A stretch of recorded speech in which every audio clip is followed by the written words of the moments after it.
일본 대학가가 술렁이고 있습니다. 2024년 일본 문부과학성 통계, 한국어 강좌 개설, 대학 42% 증가. 전문가들은 일시적 한류 열풍이라 단정했죠. 그런데 도쿄대학 언어학과 교수진이 충격 보고서를 냈습니다. 한글 학습 효율, 알파벳 대비 3점, 2배 빠름. 일본 교육학회가 요동쳤고 중국어, 프랑스어 강좌 정원이 흔들렸습니다. 학생들은 이미 선택했습니다. 암기가 아닌 구조로. 지금부터 일본 대학 한국어 열풍의 숨겨진 진실 시작합니다. 저는 일본 와세다 대학에서 외국어 교육학을 가르치는 교수입니다. 제 전공은 제2외국어 습득 과정 분석이죠. 지난 20년간 일본 대학의 외국어 선택 패턴은 명확했습니다. 영어는 필수, 제2외국어는 중국어와 프랑스어가 양대 산맥.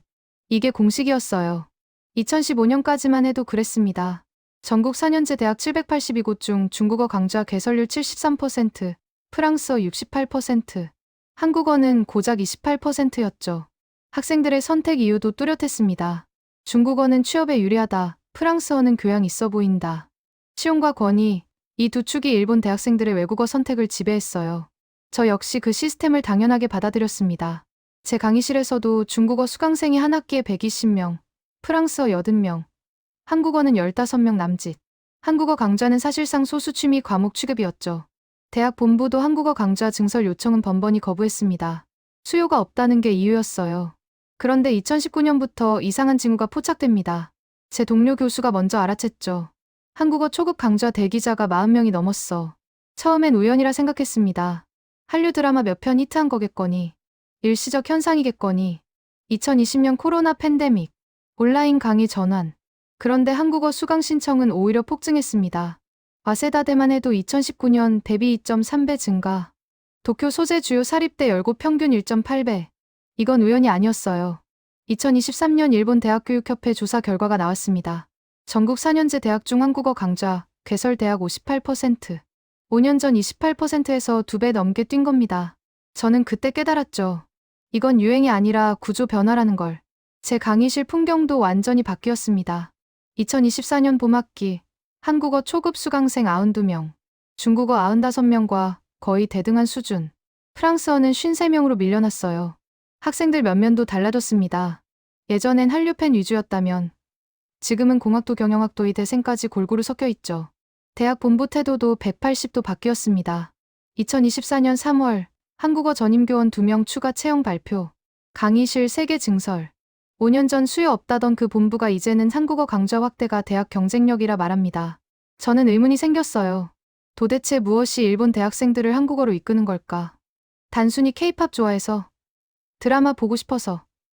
그럼 2015년엔 왜 안 그랬죠? 그때도 한류 콘텐츠는 있었습니다. 저는 교육학자로서 팩트를 찾아야 했어요. 학생 200명 대상 설문조사를 시작했습니다. 동료 교수 5명과 공동 연구팀을 꾸렸죠. 조사 항목은 명확했습니다. 왜 한국어를 선택했는가?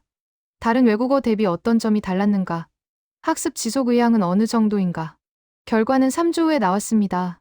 그리고 제 20년 교육 경력을 뒤흔드는 데이터가 눈앞에 펼쳐졌어요. 학생들이 한국어를 선택한 이유 1위. 문자 배우기가 쉬웠다 68%. 2위 발음이 일본어와 비슷해서 52%. 3위 K-팝 드라마 관심 41%. 저는 충격받았습니다. 문화 콘텐츠가 3위라고요? 교육학자로서 예상을 완전히 빗나간 결과였어요. 학생들은 감정이 아니라 효율로 움직이고 있었습니다. 그리고 그 효율의 핵심엔 한글이 있었죠. 저는 그날부터 한글 문자 체계를 다시 연구하기 시작했습니다. 2024년 4월, 저는 일본 전국 대학 언어교육 실태 조사 보고서를 받았습니다. 문부과학성 산하교육연구소가 3년마다 발표하는 공식 자료죠. 782개 4년제 대학 전수 조사 결과였어요.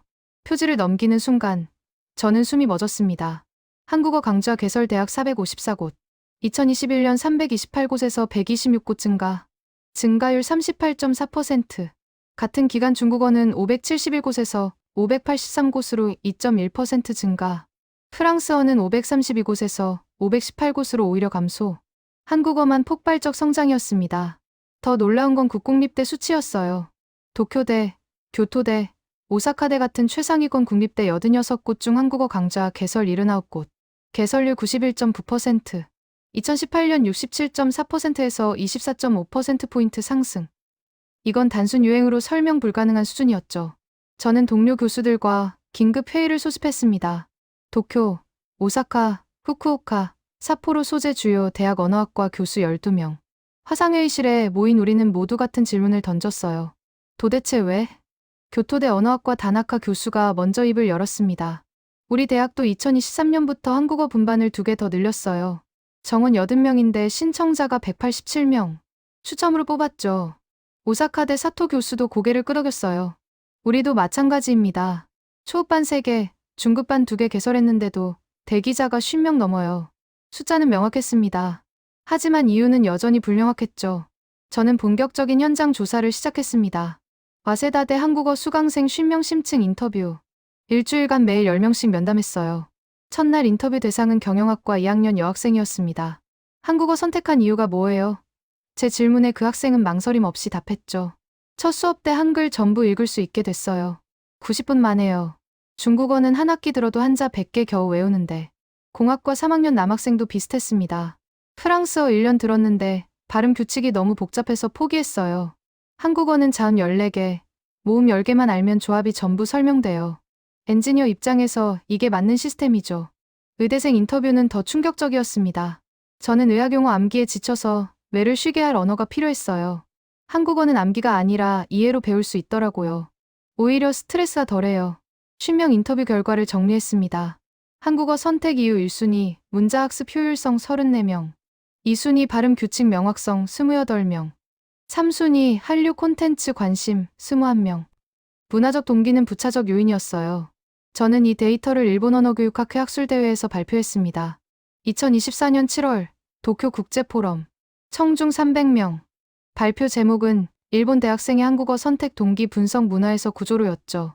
발표 직후 질의응답 시간. 한 원로 교수가 손을 들었습니다. 그건 학생들의 착각 아닙니까? 한글이 정말 배우기 쉬운 문자라는 객관적 근거가 있나요? 저는 준비한 슬라이드를 띄웠어요. 화면에 나타난 건 UNESCO 2010년 보고서 인용이었습니다. 한글은 세계에서 가장 과학적이고 합리적인 문자 체계. 일본 문자학회 2019년 연구 결과. 가나 습득 평균 시간 72시간, 한글 습득 평균 시간 24시간. 그 교수는 입을 다물었습니다. 객관적 데이터 앞에서 반박은 무의미했죠. 발표 후 저에게 10개 대학에서 공동연구 제안이 들어왔어요. 모두 한국어 교육 확대를 고려 중인 대학들이었습니다. 9월, 저는 일본 최대 사립대 그룹 회의에 초청받았습니다. 와세다, 게이오, 메이지, 리쿄 등 사립 명문 8개 대학 교학처장 모임.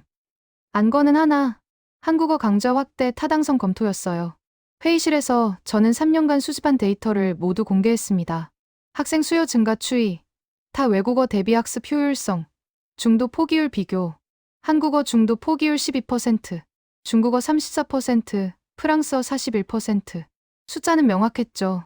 게이오대 교학처장이 물었습니다. 그럼 한국어 강좌 확대가 대학 경쟁력 향상에 실질적으로 기여한다는 말씀입니까? 저는 고개를 끄덕였어요. 학생 만족도, 이수율, 재수강 희망률 모든 지표에서 한국어가 최상위권입니다. 회의 결과 8개 대학 모두 2025년부터 한국어 강좌 증설 계획을 확정했습니다. 평균 1개 대학당 2~3개 분반 추가. 전임교원 채용도 포함됐죠. 일본 사립대 최상위권이 움직이기 시작한 겁니다. 저는 그날 밤 연구실에 혼자 앉아 생각했습니다. 20년 교육학자 경력에서 이런 변화는 처음이었어요. 외국어 교육 판도가 문화가 아니라 문자 체계로 재편되고 있었습니다. 그리고 그 중심엔 한글이 있었죠. 2024년 10월, 저는 와세다대 한국어 초급반 첫 수업을 직접 참관했습니다. 담당 교수는 제 후배인 김 선생. 제1교포 3세로 한국어 교육 경력 8년 차죠. 강의실엔 학생 42명이 앉아 있었어요. 김 선생이 칠판에 한글 자음을 적기 시작했습니다. 기역, 니은, 디귿, 리을. 학생들은 노트에 받아 적었죠. 15분 경과, 자음 14개 설명 완료. 김 선생이 물었습니다. 여러분, 지금까지 배운 자음 전부 쓸 수 있어요? 학생들 손이 일제히 올라갔습니다. 42명 전원. 저는 놀랐어요. 보통 첫 수업에서 전원 이해는 불가능하거든요. 김 선생이 미소 지으며 말했죠. 그럼 모음 배워볼까요? 아, 어, 오, 우. 기본 모음 10개. 설명 시간 20분. 학생 한 명이 손을 들었습니다. 선생님, 이거 방향만 다른 거 아니에요? 김 선생이 고개를 끄덕였어요. 정확해요. 한글 모음은 방향과 조합으로 만들어져요. 규칙이 명확하죠. 그리고 조합 설명이 시작됐습니다. 기역에 아를 붙이면 가, 니은에 어를 붙이면 너. 칠판에 예시가 채워졌어요. 가, 나, 다, 라, 마. 학생들 눈빛이 달라졌습니다. 아, 이렇게 되는 거구나. 수업 60분 지점. 김 선생이 칠판에 문장을 적었습니다. 나는 학생입니다. 그리고 물었죠. 누가 읽어볼래요? 앞줄 남학생이 손을 들었어요. 나는 학생입니다. 발음은 어색했지만 읽어냈습니다. 김 선생이 박수를 쳤습니다. 완벽해요. 첫 수업 60분 만에 문장 읽기 성공. 강의실에 환호가 터졌어요. 학생들 얼굴엔 성취감이 가득했죠. 저는 그 순간을 놓치지 않고 관찰했습니다. 수업 후 김 선생과 면담을 했어요. 매년 첫 수업 반응이 저래요? 김 선생이 웃으며 답했습니다. 네. 한글은 첫 수업이 핵심이에요. 90분 안에 읽기까지 도달하거든요.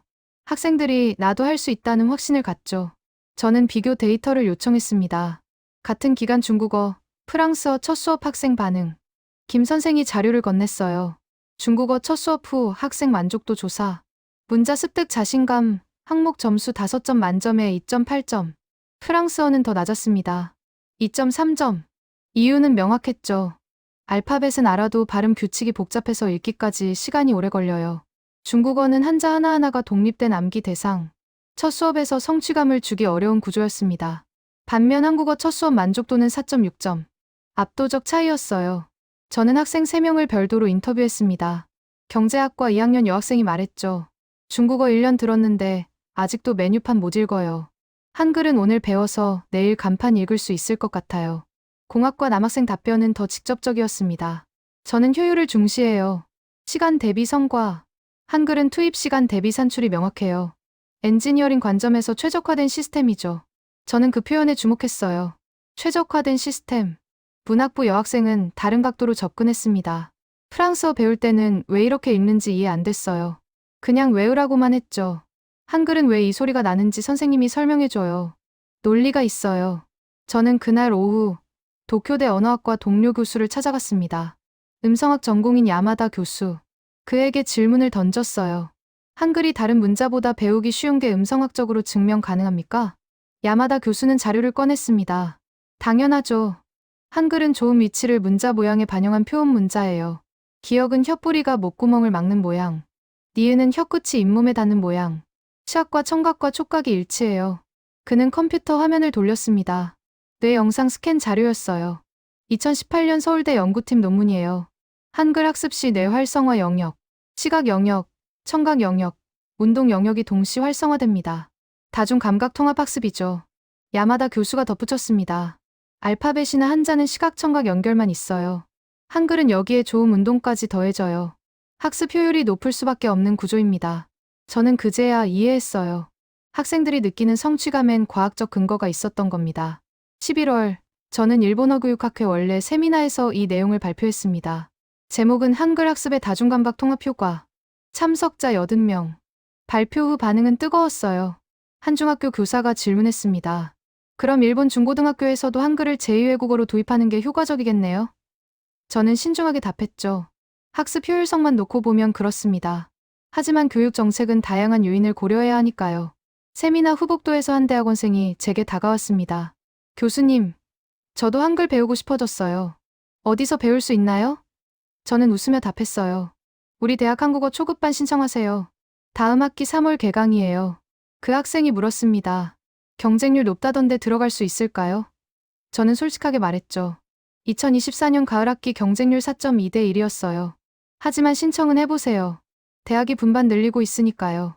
저는 연구실로 돌아와 데이터를 정리했습니다. 일본 대학생들이 한국어를 선택하는 이유. 문화적 관심은 있고. 하지만 학습을 지속하게 만드는 건 문자 체계의 효율성. 첫 수업에서 느끼는 성취감. 그게 핵심이었어요. 저는 노트에 적었습니다. 한글은 일본 학생들에게 배울 수 있다는 확신을 주는 첫 외국어 문자다. 그리고 이 문장 아래 밑줄을 그었죠. 이건 제 20년 연구 경력의 결론이었습니다. 2024년 12월, 저는 일본 전국대학 한국어 교원 워크숍에 참석했습니다. 장소는 오사카 국제회의장. 참가자 120명. 국공립사립 가리지 않고 일본 전역에서 모인 한국어 교수진이었죠. 주제는 한국어 교육 방법론 혁신이었어요. 첫 세션 발표자는 교토대 한국어학과 이와모토 교수였습니다. 그가 화면에 띄운 슬라이드 제목, 왜 학생들은 한글 설명을 듣고 고개를 끄덕이는가? 저는 앞으로 몸을 기울였어요. 이와모토 교수가 입을 열었습니다. 여러분, 학생에게 왜 프랑스어 씨는 때로 쓰로 읽히나요? 라고 질문받으면 뭐라고 답하십니까? 청중석에서 웃음이 났죠? 모두 겪어본 상황이었거든요. 정답은 그냥 외어입니다. 역사적 연유는 있지만 학생 수준에서 설명 불가능해요. 알파벳은 설명할 수 없는 문자입니다. 한자도 마찬가지죠. 왜 무은 나무고 링은 숲인지 논리는 있지만 암기 없이 불가능해요. 그가 화면을 넘겼습니다. 한글 자모표가 나타났어요. 하지만 한글은 다릅니다. 왜 고에 알을 붙이면 가가 되나요? 이 질문에 명확히 답할 수 있어요. 자음 모음 조합 원리. 학생이 이해할 수 있는 문자죠. 저는 고개를 끄덕였습니다. 제 강의 경험과 정확히 일치했어요. 학생들은 왜? 라는 질문에 답을 듣고 싶어 해요. 한글은 그 답을 줄 수 있는 유일한 문자 체계였습니다. 휴식 시간, 저는 이와모토 교수에게 다가갔습니다. 교수님, 학생 반응이 실제로 다릅니까? 그가 웃으며 답했어요. 완전히 다르죠.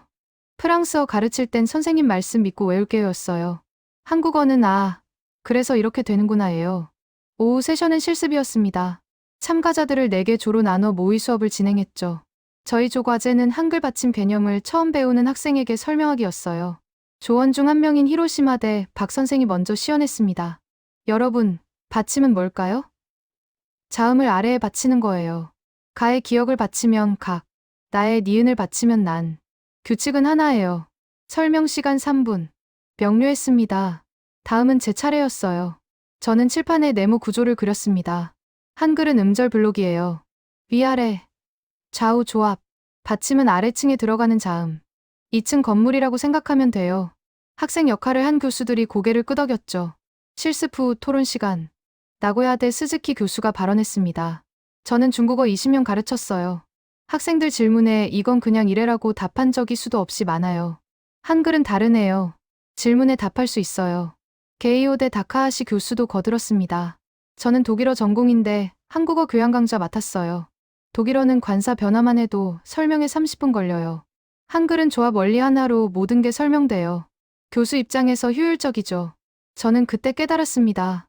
한글이 일본 대학에서 확산되는 이유. 학생 만족도만이 아니었어요. 교수진에게도 가르치기 편한 문자였던 겁니다. 설명 가능성. 이게 교육 현장의 핵심이었죠. 워크숍 마지막 날, 특별 강연이 있었습니다. 연사는 도쿄 외국어대학 언어학과 마스모토 명예교수. 일본 언어교육계의 거장이죠. 그의 강연 제목은 문자 체계와 교육 효율성이었어요. 마스모토 교수가 화면에 표를 띄웠습니다. 세계 주요 문자 체계의 설명 가능성 지수. 그가 직접 개발한 지표였죠. 한글 9.2점, 알파벳 6.4점, 한자 4.8점, 아랍 문자 5.9점. 10점 만점 기준이었어요. 설명 가능성이 높을수록 학습자 이탈률이 낮습니다. 한글 학습자 3개월 지속률 87%, 알파벳 학습자 73%, 한자 학습자 61%. 학생들은 이해할 수 있는 걸 배우고 싶어 해요. 그가 레이저 포인터로 그래프를 가리켰습니다. 특히 일본 학생들은 논리적 설명을 선호합니다. 암기 중심 교육에 지친 세대죠. 한글은 그들에게 이해하며 배우는 언어로 인식돼요. 강연 후 질의응답. 한 젊은 교수가 손을 들었어요. 그럼 한글이 다른 문자보다 우월하다는 말씀입니까? 마스모토 교수가 조심스럽게 답했습니다. 우월성 논쟁은 제 영역이 아닙니다. 다만 교육 현장 효율성은 측정 가능해요. 한글은 교수자가 원리를 설명할 수 있고 학습자가 그 원리를 이해할 수 있는 구조예요. 이건 팩트입니다. 저녁 만찬 자리. 저는 홋카이도대 김 교수와 대화를 나눴습니다. 그가 말했죠. 저희 대학은 사포로 위치상 러시아어가 강세였어요. 그런데 2023년부터 한국어가 러시아어 수강생 추월했어요. 이유가 뭘까요? 저는 솔직하게 답했습니다. 러시아어 키릴 문자는 알파벳과 비슷해 보이지만 발음 규칙이 복잡해요. 학생들은 첫 장벽에서 좌절하죠. 한글은 첫 장벽이 낮아요. 그게 차이 아닐까요? 김 교수가 고개를 끄덕였어요. 맞아요. 러시아어 첫 수업 때 학생들 표정 보면 알아요. 이거 할 수 있을까? 불안함이 보여요. 한국어는 이거 할 수 있겠는데 기대감이에요. 워크숍 3일차 마지막 세션. 전체 참가자 설문조사 결과 발표가 있었습니다. 한글을 가르치면서 가장 큰 장점은? 1위 학생에게 원리를 설명할 수 있다. 78명. 2위, 학생 질문에 논리적으로 답할 수 있다 64명. 3위, 교환 작성이 체계적이다 52명. 저는 이 결과를 보며 확신했어요. 한글이 일본 교육 현장에서 확산되는 건 문화 열풍 때문이 아니었습니다. 교육학적 효율성 때문이었죠. 저는 워크숍 자료집을 들고 오사카역으로 향했습니다. 신칸센을 타고 도쿄로 돌아가는 길. 창밖 야경을 보며 생각했어요. 일본 대학 한국어 교육은 이제 되돌릴 수 없는 흐름이구나. 교수진이 가르치기 편하고 학생이 배우기 쉽고 결과가 명확한 언어. 한국어는 일본 교육 시장에서 최적화된 선택지가 되고 있었습니다. 그리고 그 중심엔 설명 가능한 문자, 한글이 있었죠. 2025년 1월, 저는 충격적인 연구 결과를 받았습니다. 도쿄대 인지과학연구소에서 3년간 진행한 프로젝트 최종 보고서였죠. 제목은 일본인 학습자의 외국 문자 습득 뇌활성화 비교 연구. 피험자 300명. 외 영상 스캔 1200회 분량이었어요. 보고서를 펼치는 순간, 저는 숨을 멈췄습니다. 결론 첫 줄. 한자 학습 시 활성화되는 뇌 영역과 한글 학습 시 활성화되는 뇌 영역이 근본적으로 다르다. 저는 즉시 연구 책임자인 사카모토 교수에게 전화를 걸었어요. 사카모토 교수님, 이 결과 확실합니까? 전화 너머로 그의 목소리가 들렸습니다. 확실해요. 통계적 유의미성 0.001. 한자는 측두엽 의미 처리 영역이 주로 활성화돼요. 한글은 전두엽 패턴 인식 영역이 집중 활성화됩니다. 저는 다음날 아침 도쿄대로 달려갔습니다. 사카모토 교수 연구실. 그가 모니터에 뇌 스캔 이미지를 띄웠어요. 왼쪽은 한자 학습자, 오른쪽은 한글 학습자. 색깔로 표시된 활성화 영역이 확연히 달랐습니다. 보세요. 한자 학습할 때는 여기, 베르니케 영역이 활성화돼요. 의미와 연상을 담당하는 부위죠. 무을 보면 나무라는 의미를 떠올려야 해요. 암기와 연상이 핵심입니다. 그가 화면을 넘겼습니다. 한글은 다릅니다. 브로카 영역과 운동 피질이 활성화돼요. 기억아가. 이건 의미가 아니라 조합 규칙이에요. 수학 공식 푸는 것과 비슷한 뇌활동입니다. 저는 의자에 깊이 앉았어요. 20년 교육학자 경력에서 이런 데이터는 처음이었습니다. 그럼 일본 학생들이 한글을 쉽게 배우는 이유가? 사카모토 교수가 제 말을 받았습니다. 일본 학생들은 이미 한자로 의미 학습에 익숙해요. 초등학교부터 2136자를 외우죠. 그들에게 한자는 더 이상 새로움이 없어요. 하지만 구조학습은 새로운 경험입니다. 그는 또 다른 그래프를 보여줬어요. 일본인 피험자 150명에게 중국어 한자 100자, 한글 음절 100개를 각각 학습시켰어요. 일주일 후 재인 테스트. 한자 정확도 61%, 한글 정확도 89%. 저는 놀라움을 감추지 못했습니다. 한자가 익숙한 일본인인데 오히려 한글 점수가 높다고요. 사카모토 교수가 고개를 끄덕였어요. 역설적이죠. 하지만 이유는 명확해요. 한자는 개별 암기, 한글은 규칙 적용. 규칙은 한번 배우면 확장돼요. 그가 예시를 들었습니다. 일본 학생이 가, 나, 다를 배웠다고 가정해요. 그럼 고, 노, 도는 저절로 유추 가능해요. 모음만 바꾸면 되니까요. 하지만 한자무, 링, 쓴을 배워도 다음 글자 예측은 불가능합니다. 저는 제 강의 경험을 떠올렸어요. 학생들이 한글은 배울수록 쉬워진다고 말했던 게 바로 이거였구나. 구조를 이해하면 무한 확장이 가능한 시스템. 한자는 개수가 늘수록 부담이 커지지만 한글은 조합이 늘수록 패턴이 보이는 겁니다. 사카모토 교수가 덧붙였습니다. 특히 일본 젊은 세대는 암기보다 이해를 선호해요. 입시 때문에 암기에 지쳤거든요. 한글은 그들에게 이해하며 배우는 새로운 학습 경험을 주는 거죠. 저는 그날 오후 제 강의실로 돌아와 학생들에게 질문을 던졌습니다. 여러분, 한자 배울 때와 한글 배울 때 뭐가 다른가요? 경영학과 다나카 군이 손을 들었어요. 한자는 외우는 느낌이에요. 무, 린, 쓴 각각 따로 외워야 하잖아요. 한글은 조립하는 느낌이에요. 기억, 니은, 디귿 알면 가, 나, 다 만들 수 있고. 레고 같아요. 문학부 사쿠라 양이 거들었습니다. 저는 한자 2000자 넘게 알아요. 그런데 중국어 한자는 또 달라서 헷갈려요. 한글은 자무 24개만 알면 끝이에요. 효율이 완전히 다르죠. 공학과 야마시타 군의 답변은 더 직접적이었습니다. 저는 프로그래머 지망생이에요. 한자는 데이터베이스 암기 같고 한글은 알고리즘 같아요. 알고리즘이 훨씬 효율적이잖아요. 저는 그날 밤 연구실에서 논문을 쓰기 시작했습니다. 제목은 일본인 학습자의 한글 습득 효율성 의미 학습에서 구조 학습으로의 전환.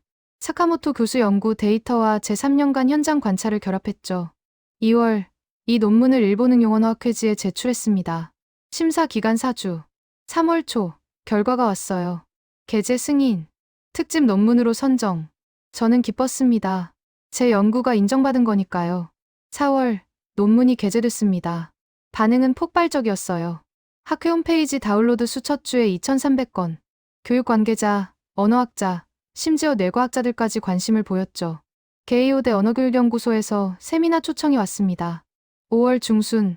참석자 150명. 제가 발표를 시작했어요. 일본 학생들에게 한자는 익숙함이고 한글은 신선함입니다. 하지만 그 신선함의 본질은 문화가 아니라 학습 방식의 차이예요. 발표 중 핵심 슬라이드를 띄웠습니다. 한자 학습은 수직 확장. 일자 배우면 일자 아는 겁니다. 한글 학습은 수평 확장. 자모 하나 배우면 수십 음절로 확장돼요. 이게 일본 학생들이 체감하는 효율성 차이입니다. 청중석에서 손이 올라갔습니다. 도쿄외대 교수였어요. 그럼 한글이 한자보다 우수한 문자라는 주장입니까? 저는 조심스럽게 답했죠. 우수성은 맥락에 따라 다릅니다. 다만 외국어로서의 학습 효율은 측정 가능해요. 일본인 학습자 기준으로 한글이 한자보다 빠르고 정확하게 습득됩니다. 이건 데이터가 증명하는 사실이에요. 세미나 후복도에서 한 출판사 편집자가 제게 명함을 건넸습니다. 교수님, 이 내용으로 대중서 집필 의향 있으십니까? 일본 독자들이 궁금해할 주제예요. 저는 고민 끝에 수락했어요. 6월부터 집필을 시작했습니다. 제목은 왜 일본 대학생들은 한글을 선택하는가, 뇌과학으로 본 문자학습의 비밀. 200페이지 분량. 사카모토 교수가 감수를 맡아줬죠. 집필 과정에서 저는 더 많은 데이터를 수집했습니다. 전국 30개 대학 한국어 수강생 500명 설문조사. 한글과 한자 학습의 차이점은? 응답 1위, 한글은 규칙, 한자는 암기 387명. 2위, 한글은 확장 가능, 한자는 개별 학습 312명. 3위, 한글은 논리적, 한자는 직관적 276명. 학생들은 이미 체감하고 있었어요. 한글이 다른 학습 방식을 요구한다는 걸. 저는 책 마지막 장에 이렇게 썼습니다. 일본 학생들에게 한글은 단순한 외국 문자가 아니다. 암기 중심 교육에 익숙한 그들에게 구조 이해 중심 학습이라는 새로운 경험을 주는 도구다. 이것이 한글이 일본 대학가를 장악하는 진짜 이유다. 2025년 7월, 제 책이 출간됐습니다. 첫 주 판매 8,000부. 예상을 뛰어넘는 반응이었어요. 출판사는 즉시 재판을 결정했죠. 그런데 서점가 반응이 제 예상과 달랐습니다. 제 책이 놓인 카테고리는 언어학이 아니라 한류 문화였어요. 저는 당황했습니다. 책 내용은 뇌과학과 교육학인데 왜 한류 코너에 있는 거죠? 담당 편집자에게 전화를 걸었습니다. 왜 제 책이 한류 코너에 있습니까? 편집자가 난처한 목소리로 답했어요. 교수님, 독자들이 원하는 건 그쪽이에요. 한글 인기 K-팝 덕분이라고 생각하거든요. 저는 서점으로 직접 봤습니다. 도쿄 긴자 츠타야 서점. 한류 코너 진열대. 제 책 옆엔 방탄소년단 사진집, 블랙핑크 화보집이 놓여 있었어요. 저는 한숨을 쉬었죠. 대중의 인식과 학술적 사실 사이 간극이 이렇게 큰가? 8월, 한 방송국에서 인터뷰 요청이 왔습니다. NHK 교양 프로그램 오늘의 포커스. 주제는 일본 대학가 한국어 열풍. 저는 이번 기회에 정확한 메시지를 전달해야겠다고 생각했어요. 녹화 당일. 스튜디오에 앉았습니다. 진행자가 첫 질문을 던졌죠. 교수님, 일본 대학생들이 한국어를 많이 배우는 이유가 K-팝 때문 아닙니까? 저는 예상한 질문이었어요. 부분적으로 맞습니다. 하지만 전부는 아니에요. 저는 가방에서 그래프 자료를 꺼냈습니다. 2015년에도 K-팝은 있었어요. 빅뱅, 엑소, 트와이스. 그런데 그때 한국어 수강생은 지금의 절반도 안 됐죠. 진행자가 눈을 크게 떴습니다. 그럼 K-팝 외에 다른 이유가 있다는 말씀이신가요? 저는 고개를 끄덕였어요. K-팝은 입구예요. 학생들이 한국어에 관심 갖는 계기. 하지만 학습을 지속시키는 건 문자 체계입니다. 화면에 제가 준비한 슬라이드가 떴습니다. 학생 500명 설문조사 결과예요. 한국어 학습 시작 이유 1위 K-팝 드라마 58%. 하지만 학습 지속 이유 1위는 문자 배우기 쉬움 71%. 시작과 지속의 이유가 다릅니다. 진행자가 질문을 이어갔어요. 그럼 K-팝이 없었다면 한국어 붐도 없었을까요? 저는 신중하게 답했습니다. K-팝은 촉매예요. 하지만 지속 가능성은 교육학적 효율성에서 나옵니다. K-팝만으로는 5년 넘게 지속되는 구조 변화를 설명할 수 없어요. 방송이 나간 후 반응은 양분됐습니다. 교육 관계자들은 정확한 분석이라며 환영했어요. 하지만 일부 시청자 댓글은 달랐죠. K-팝 덕분인데 인정 안 하네. 한류 무시하는 거 아님? 저는 혼란스러웠습니다. 제가 K-팝을 부정한 건 아니었어요. 다만 K-팝과 문자 효율성의 역할을 구분하고 싶었을 뿐인데 대중은 이분법을 원하는 것 같았죠. K-팝 덕분이다 아니면 K-팝 상관없다. 9월 저는 와세다대 한국어 수강생 30명과 심층 면담을 진행했습니다. K-팝 좋아해서 한국어 시작했어요. 22명이 고개를 끄덕였어요. 그럼 K-팝 때문에 계속 배우는 거예요? 이번엔 5명만 손을 들었습니다. 경제학과 오카다 군이 말했죠. 저는 BTS 팬이에요. 그래서 한국어 시작했어요. 근데 계속 배우는 이유는 달라요. 한글이 재밌어요. 퍼즐 맞추는 것처럼 조합이 되니까요. 문학부 미즈키 양의 답변은 더 명확했습니다. 저는 K-드라마 보려고 한국어 시작했어요. 근데 지금은 한글 자체가 좋아요. 일본어 히라가나보다 논리적이거든요. 왜 이렇게 읽히는지 이해가 돼요. 법학과 이토 군은 다른 각도로 접근했어요. 저는 K-팝 안 좋아해요. 그냥 제2외국어 필요해서 선택했죠. 중국어는 한자 많아서 싫고 프랑스어는 발음 어렵다길래 한국어 했어요. 결과적으로 잘한 선택이에요. 저는 이 면담 내용을 정리해서 논문으로 썼습니다. 제목은 문화적 동기와 언어적 효율성의 분리, 일본 대학생 한국어 학습 지속 요인 분석. 결론은 명확했어요. K-팝은 한국어 학습의 초기 진입 동기를 제공한다. 하지만 3개월 이상 학습 지속은 문자 체계의 효율성, 발음 규칙의 명확성, 학습, 성취감 같은 언어학적 요인에 의해 결정된다. 10월, 이 논문을 일본언어교육학회 추계학술대회에서 발표했습니다. 청중 200명. 발표 후 질문이 쏟아졌어요. 오사카대 교수가 먼저 손을 들었습니다. 교수님 말씀은 K-팝이 중요하지 않다는 건가요? 저는 고개를 저었어요. 아닙니다. K-팝은 매우 중요해요. 하지만 그 역할을 정확히 이해해야 해요. K-팝은 문을 여는 열쇠예요. 하지만 문 안에 들어가서 머무르게 하는 건 한글의 구조입니다. 교토대 교수가 거들었습니다. 그럼 K-팝이 사라지면 한국어 붐도 사라질까요? 저는 데이터를 제시했죠. 2022년 K-팝 음반 판매 전년 대비 18% 감소했어요. 하지만 같은 해 한국어 수강생은 23% 증가했습니다. 상관관계가 약해지고 있어요. 발표 후 복도에서 한 젊은 연구자가 다가왔습니다. 교수님, 저도 K-팝 팬이에요. 근데 교수님 말씀이 맞아요. 제 친구들 보면 BTS 좋아해서 한국어 시작하지만 계속하는 이유는 배우기 쉬워서예요. 저는 웃으며 답했어요. 바로 그겁니다. K-팝은 관심을 만들어요. 하지만 지속은 효율성이 만들죠. 교육 현장에서는 이 둘을 구분해야 해요. 11월, 제 연구실에 한 한국 교육부 관계자가 방문했습니다. 그가 물었죠. 교수님, 일본에서 한국어가 인기 있는 이유를 한류로만 설명하는 게 맞을까요? 저는 솔직하게 답했습니다. 한류는 시작이에요. 하지만 본질은 한글이에요. 만약 한국어가 중국어처럼 복잡한 문자 체계였다면 K-팝 아무리 인기 있어도 지금 같은 교육붐은 없었을 겁니다. 한글의 과학성이 한류의 문화력과 만난 거죠. 그날 저녁, 저는 연구실 창문으로 도쿄 야경을 바라봤습니다. 일본 대학가에서 한국어는 이제 주류 외국어가 됐어요. 학생들은 K-팝 듣고 싶어서 시작하지만 한글의 논리에 매료돼서 계속합니다.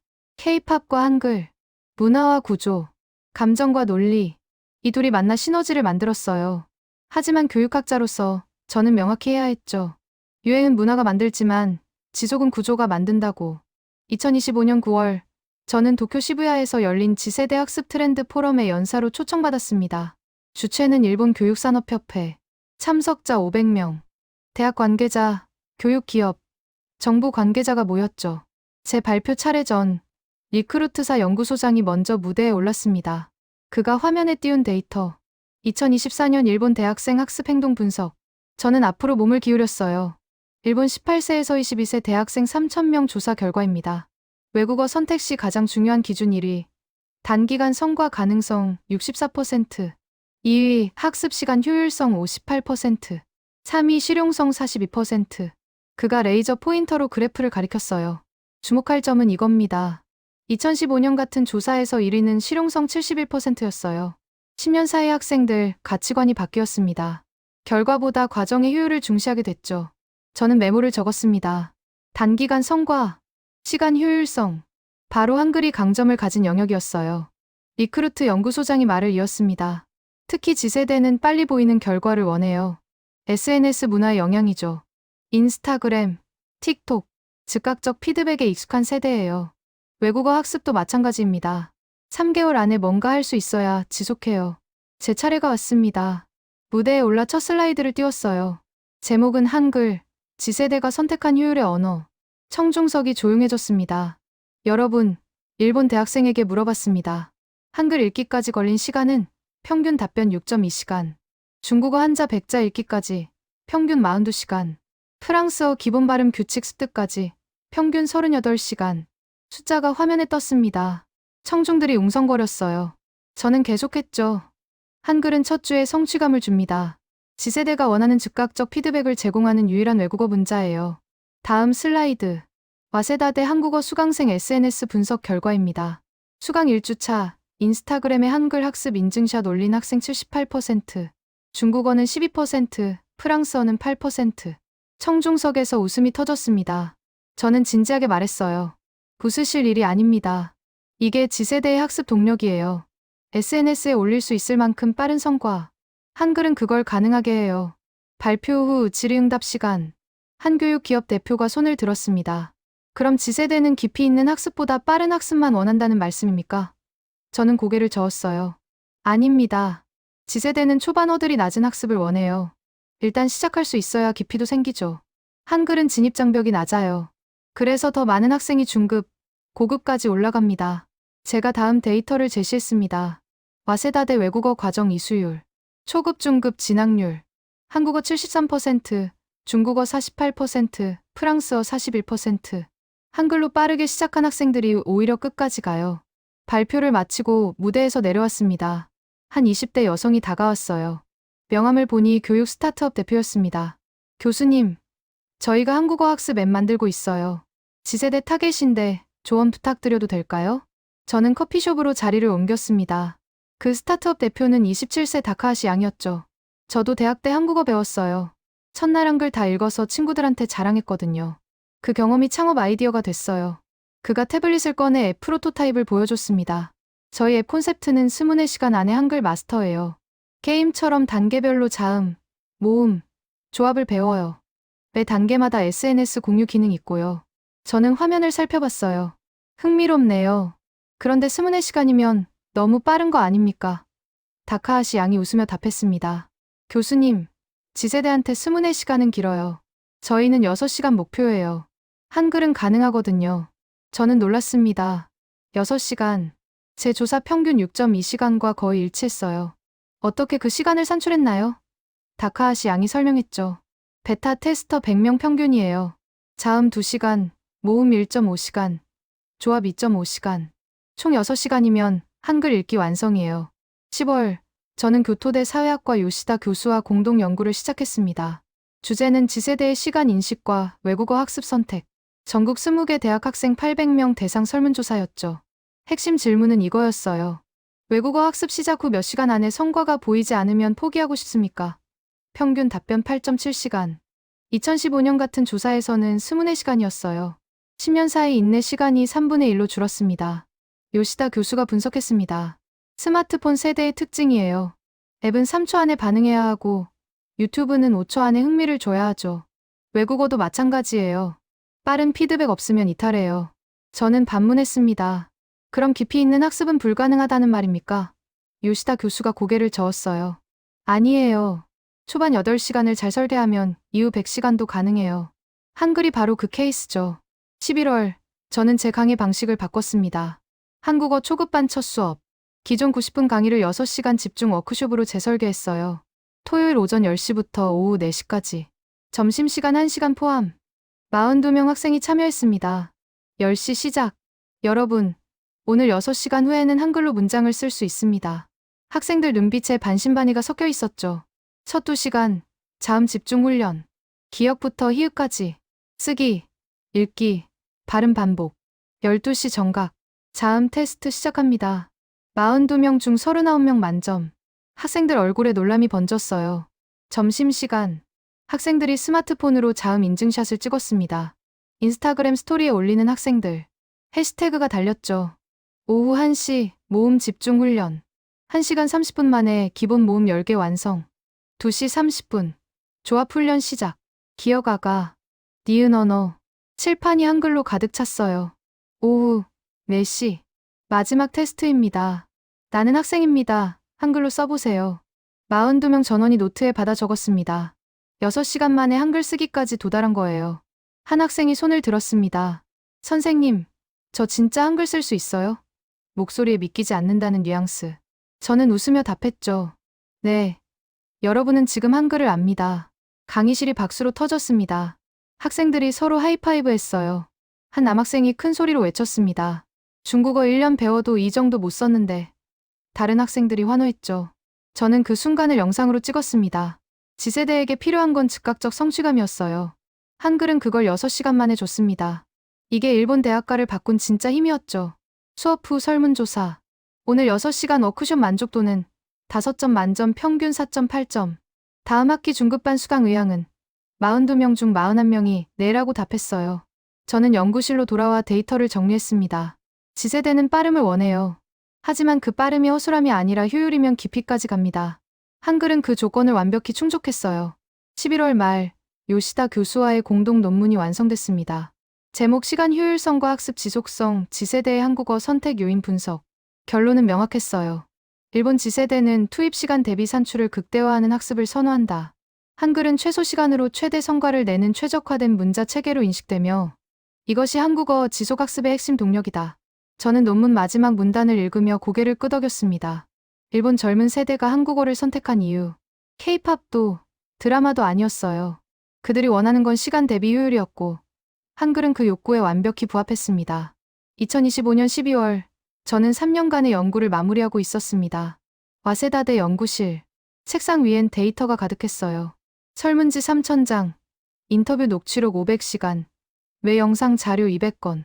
일본 대학 한국어 교육의 모든 것이 여기 있었죠. 창밖으로 도쿄 겨울 풍경이 보였습니다.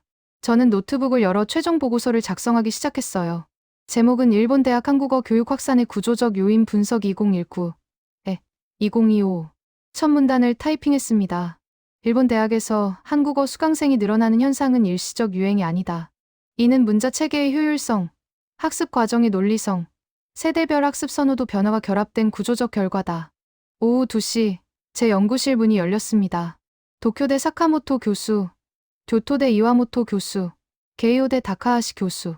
3년간 함께 연구한 동료들이었죠. 우리는 마지막 회의를 위해 모였어요. 사카모토 교수가 먼저 입을 열었습니다. 우리 연구 결론을 한 문장으로 정리하면 뭘까요? 저는 잠시 생각했어요. 3년, 수천 명의 학생, 수백 번의 강의 관찰. 그 모든 게 하나로 수렴됐습니다. 한국어는 일본 대학생에게 가장 효율적으로 배울 수 있는 외국어입니다. 이건 감정이 아니라 데이터가 증명한 사실이에요. 세 교수가 고개를 끄덕였죠. 이와모토 교수가 자료를 펼쳤습니다. 2025년 최종 통계 나왔어요. 일본 4년제 대학 782곳 중 한국어 강좌 개설 512곳, 65.5%. 2019년 28%에서 2.3배 증가했습니다. 다카하시 교수가 덧붙였어요. 더 놀라운 건 수강생 수예요. 2025년 전국 한국어 수강생 약 18만 명. 2019년 6만 명의 3배입니다. 중국어 22만 명과 격차가 4만 명밖에 안 나요. 저는 그래프를 화면에 띄웠습니다. 추세선을 보세요. 2027년이면 한국어가 중국어를 추월할 가능성이 높아요. 일본 대학 제2외국어 1위가 바뀌는 역사적 순간이 올 수 있습니다. 사카모토 교수가 신중하게 말했습니다.